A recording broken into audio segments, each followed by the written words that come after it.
By the grace of God, I happen to know someone that shared this story with me when I'm talking about openness. I'm always particular about my ladies because my ladies are very important. I'm begging all my ladies in the house, please, please, be sensitive. This woman got married, and when she got married, on the night of her wedding, she was already pregnant. That means she was already pregnant before the marriage. That's the reason why I say keep yourself. Whenever God say keep yourself, it's not for anybody's good. It's for your own good. It's not for his own good. If she was not pregnant, she would have escaped that thing. So what happened? Soldiers are people that they transfer from one state to the other. You understand? They can move around.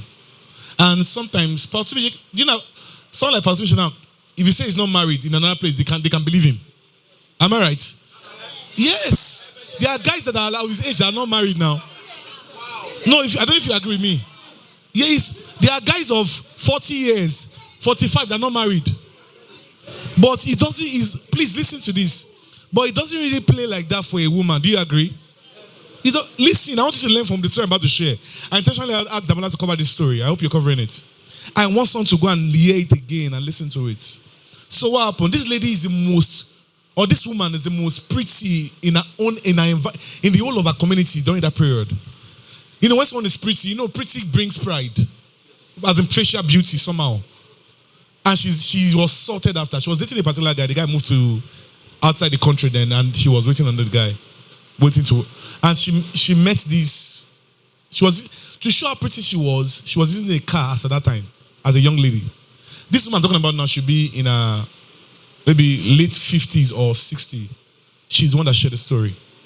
Mommy, thank you for please consider man. The young ones can stand up. When I know her personally, so it's a story that she has shared with her children on the spirits. Do you know that this lady, when she was waiting on the guy and somebody else came, when they say when someone travel out, they say forget about the man. The guy don't go, he don't forget about you. So somebody else came, and the guy happened to be a soldier. And the guy claimed that he's not married and so on and so forth, and looking young, chap. They started dating. And they started, I don't know if they were cohabiting or whatever, but they started on ungodly relationship. You don't need to cohabit with somebody before you sleep with the person. Well, I hope you know that one. There's somebody that goes for morning shift, afternoon shift, and night shift. I'm sure you know what I mean.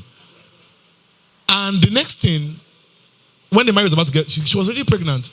Heavily pregnant, even to be delivered. The night of the wedding,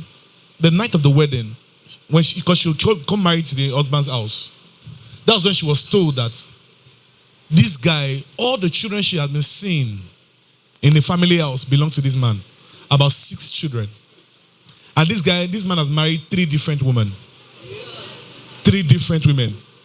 But the problem is that whenever she comes to the house, they used to call, when those, and the man comes, the children is called daddy, daddy, daddy, daddy. So he told the lady that's how they used to call them in their house, the family house. It's not maybe the family house. And all the family members, they all connive together.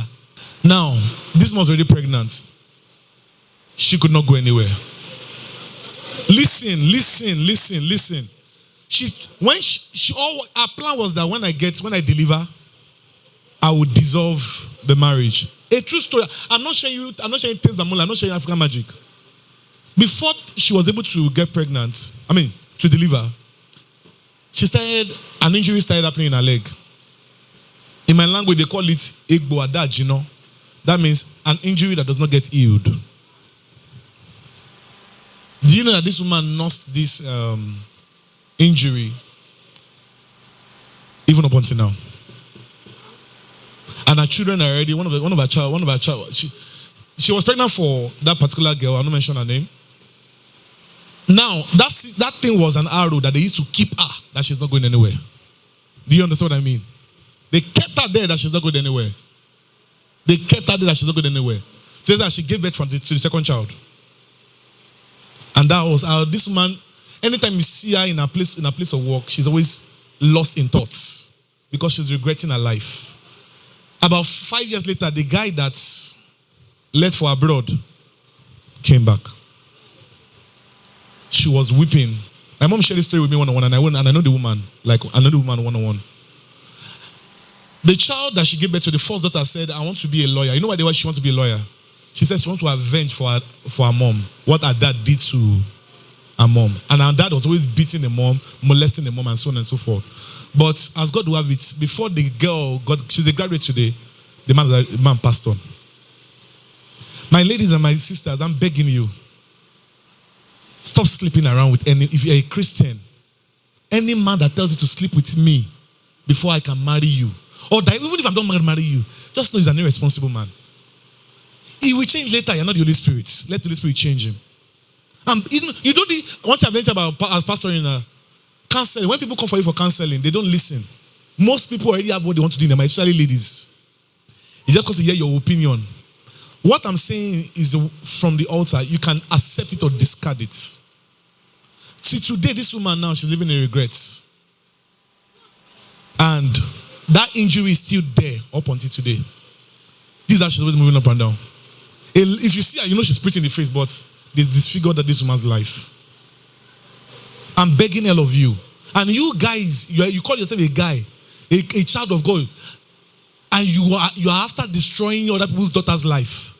Maybe because I have two daughters, that's why I'm so passionate like this. Maybe. But before I have daughters, a lot of you know that I'm very passionate about something like this. If you're a young man here, and your assignment is to be a wolf in sheep clothing, God will expose you. And our ladies, you will not fall into the wrong hand. And wherever they are coming from, God will expose them and disgrace them. So be careful of any young guy like that. That woman will have been saved and say, I'm no longer interested, and walk away freely if she was not pregnant. But you know when they say Owoti or Mobati war, you know what I mean by that? When a child has already get involved, they're already attached somehow. Can we share the grace together? Have you learned something in this minute?